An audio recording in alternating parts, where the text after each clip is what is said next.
Hello student, मेरे channel में आपका स्वागत है। आज हम लेसन नंबर 8 कर चले हम फिदा पढ़ते हैं। कर चले हम फिदा हकीकत फिल्म का मशहूर गीत है। कर चले हम फिदा के कवि कैफी आजमी है। अब हम कैफी आजमी के जीवन परिचय के बारे में पढ़ते हैं। कैफी आजमी का मूल नाम था अतहर हुसैन रिजवी। इनका जन्म 19 जनवरी 1919 को उत्तर प्रदेश के आजमगढ़ जिले के मजवगा गांव में हुआ। उनका परिवार कलाकारों का परिवार था। उनके तीनों बड़े भाई शायर थे। उनकी पत्नी शौकत आजमी और बेटी शबाना आजमी प्रसिद्ध अभिनेत्रियां हैं। उन्होंने फिल्मों में सैकड़ों गीत लिखे। 10 मई 2002 को उनका देहांत हो गया। अब हम कर चले हम फिदा गीत स्टार्ट करते हैं। इस गीत में कवि अपने साथियों को मित्रों को संबोधित करते हुए कहता है कि साथियों, हम तो अपने देश पर कुर्बान हो गए हैं। अब देश की रक्षा का दायित्व तुम्हारा है। अब तुमने ही देश की रक्षा करनी है। कर चले हम फिदा जानो तन साथियों, अब तुम्हारे हवाले वतन साथियों। सांस थमती गई, नब्ज जमती गई, फिर भी बढ़ते कदम को ना रुकने दिया। सबसे पहले हम दो पंक्तियों के बारे में डिस्कस करते हैं। कर चले हम फिदा जानो तन साथियों, अब तुम्हारे हवाले वतन साथियों। कवि कहता है कि हे मेरे फौजी साथियों, मैं और मेरे सैनिक साथी अपने देश की सुरक्षा के लिए अपने शरीर और प्राण न्यौछावर करके इस दुनिया से जा रहे हैं। अब तुम्हारे हवाले वतन साथियों, ये वतन ये देश तुम्हारे हवाले कर हम इस दुनिया से जा रहे हैं। यह देश अब तुम्हारे हवाले है। सांस थमती गई, नब्ज जमती गई, फिर भी बढ़ते कदम को न रुकने दिया। इस पंक्तियों में कवि कहता है कि देश के लिए लड़ते लड़ते हमारी सांस थमने लगी। थमने मतलब रुकने लगी, हमारी सांस रुकने लगी। नब्ज जमती गई और हमारी जो नस है ठंड के कारण, नब्ज मतलब नसें, ठंड के कारण जमने लगी। फिर भी बढ़ते कदम को न रुकने दिया। फिर भी हम आगे बढ़ते रहे, हम नहीं रुके। फिर भी हम बर्फ से ढकी इन सीमाओं में आगे बढ़ते चले गए और देश की रक्षा के लिए हम बिल्कुल नहीं रुके, आगे बढ़ते रहे। कट गए सर हमारे तो कुछ गम नहीं, सर हिमालय का हमने ना झुकने दिया। कवि कहता है कि देश की रक्षा करते करते चाहे हमारे सर कट गए हैं, हमें कोई गम नहीं है, पर हमने हिमालय के सर को झुकने नहीं दिया। हमने जीते जीते हिमालय का सर झुकने नहीं दिया। मरते मरते रहा बांकपन साथियों, अब तुम्हारे हवाले वतन साथियों। बांकपन मतलब जोश। कवि इन पंक्तियों में कहता है कि मरते समय भी हमारे मन में बलिदान और संघर्ष का जोश बना रहा, पर अब तुम्हारे हवाले वतन साथियों। अब हम बलिदान होकर दुनिया से जा रहे हैं। अब देश की बागडोर तुम्हारे हाथ में है। तुम्हें इस देश की रक्षा करनी है। वतन मतलब देश, देश की रक्षा तुम्हें करनी है।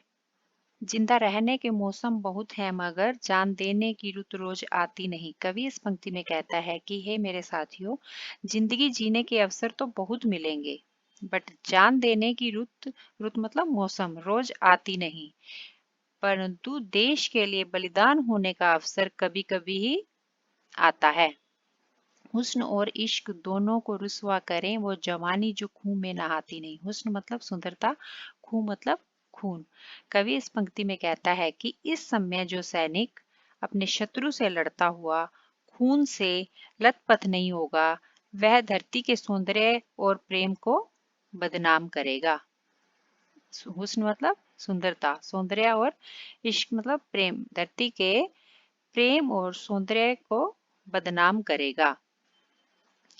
आज धरती बनी है दुल्हन साथियों, अब तुम्हारे हवाले वतन साथियों। आज जो देश की धरती ही तुम्हारे लिए दुल्हन है, तुम्हें इसकी रक्षा करनी है, तुम्हें इसकी लाज रखनी है। अब तुम्हारे हवाले वतन साथियों। अब यह देश तुम्हारे हवाले है, इसकी रक्षा के लिए बलिदान मार्ग पर बढ़ चलो। राह कुर्बानियों की न वीरान हो, तुम सजाते ही रहना नए काफिले। राह मतलब रास्ता, काफिले मतलब यात्रियों का समूह। इस पंक्तियों में कवि कहता है कि हे अपने साथियों को कहता है कि हे मेरे साथियों, हमने देश के लिए जो बलिदान दिए हैं उसकी राह कभी सूनी नहीं होनी चाहिए। हमने जो देश के लिए बलिदान दिए हैं उसकी राह कभी भी सूनी नहीं होनी चाहिए। तुम सजाते ही रहना नए काफिले। तुम देश के लिए मर मिटने वाले सैनिकों के नए नए जत्थे तैयार होते रहने चाहिए। इस इस पंक्तियों में कवि कहता है कि हे मेरे साथियों, हमारे देश के लिए जो हमने देश के लिए जो बलिदान दिए हैं उसकी राह कभी सूनी नहीं होनी चाहिए। वीरान मतलब सूनी, कभी भी उसका रास्ता सूना नहीं होना चाहिए। तुम सजाते ही रहना नए काफिले। देश के लिए मर मिटने वाले सैनिकों के लिए नए नए जत्थे तैयार होते रहने चाहिए। फतेह का जश्न इस जश्न के बाद है, जिंदगी मौत से मिल रही है गले। कवि इस पंक्तियों में कहता है कि एक बार हमने यह संघर्ष और बलिदान का उत्सव मना लिया तो फिर अगला उत्सव विजय का ही होगा। आशय यह है कि बलिदान के पथ पर हमें विजय अवश्य प्राप्त होगी। आज जिंदगी खुद आगे बढ़कर मौत को गले लगा रही है। जिंदगी मौत से मिल रही है गले। इस पंक्ति में कवि कहता है कि आज जिंदगी खुद आगे बढ़कर मौत को गले से लगा रही है। आशय है कि संघर्षशील नवयुवक उत्साहपूर्वक बलिदान देने को तैयार है। बांध लो अपने सर से कफन साथियों, अब तुम्हारे हवाले वतन साथियों। इस पंक्ति में कवि कहता है कि मेरे साथियों, देश के लिए मर मिटने का अवसर आ गया है, अब तुम मरने के लिए तैयार हो जाओ। बांध लो अपने सर पर कफन साथियों, मतलब अब तुम मरने के लिए तैयार हो जाओ। हम तो बलिदान करके दुनिया से जा रहे हैं, अब तुम्हारे हवाले वतन साथियों। यह वतन क्या है? यह देश तुम्हारे हवाले कर कर हम तो इस दुनिया से जा रहे हैं। इस शत्रुओं से इसे तुम्हें शत्रुओं से बचाकर रखना है। वतन को शत्रुओं से बचाकर रखना है। खींच दो अपने खूं से जमी पर लकीर। जमी मतलब धरती। खींच दो अपने खूं से जमी पर लकीर इस तरफ आने पाए ना रावण कोई। इस पंक्तियों में कवि कहता है कि हे मेरे साथियों, हे मेरे सैनिक मित्रों, तुम अपने खून से धरती पर एक रेखा खींच दो। लकीर मतलब रेखा, जमी मतलब धरती। तुम अपने खून से धरती पर रेखा खींच दो, इस तरफ आने पाए न रावण कोई। आशा यह है कि तुम अपने बलिदान से शत्रु को सीमा के बाहर रोक दो। हमारी सीमा के अंदर कोई भी रावण न घुस पाए।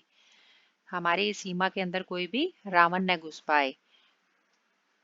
फिर कोई अत्याचारी आक्रमणकारी हमारे देश में न घुस जाए। रावण मतलब कोई भी आक्रमणकारी अत्याचारी हमारे देश में न घुस जाए। तोड़ दो हाथ अगर हाथ उठने लगे, छू न पाए सीता का दामन कोई। दामन मतलब आंचल।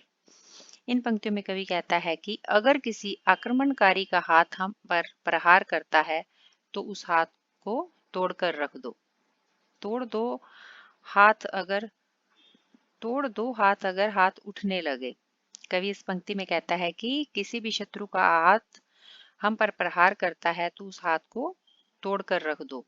तुम सावधान रहो। छू न पाए सीता का दामन कोई। कहीं कोई शत्रु सीता के दामन पर हाथ न लगा पाए। तुम ही राम हो। ध्यान रखो कि कोई भी शत्रु सीता के दामन पर हाथ न लगा पाए। तुम ही राम हो और तुम ही लक्ष्मण हो। राम भी तुम ही लक्ष्मण साथी हो। तुम ही राम हो और तुम ही लक्ष्मण हो, अब तुम्हारे हवाले वतन साथियों। कवि कहता है कि अब यह वतन, अब यह देश तुम्हारे हवाले है। हम दुनिया से जा रहे हैं। इस देश की रक्षा तुम ही को करनी है। यह हमारा लेसन कंप्लीट होता है। धन्यवाद।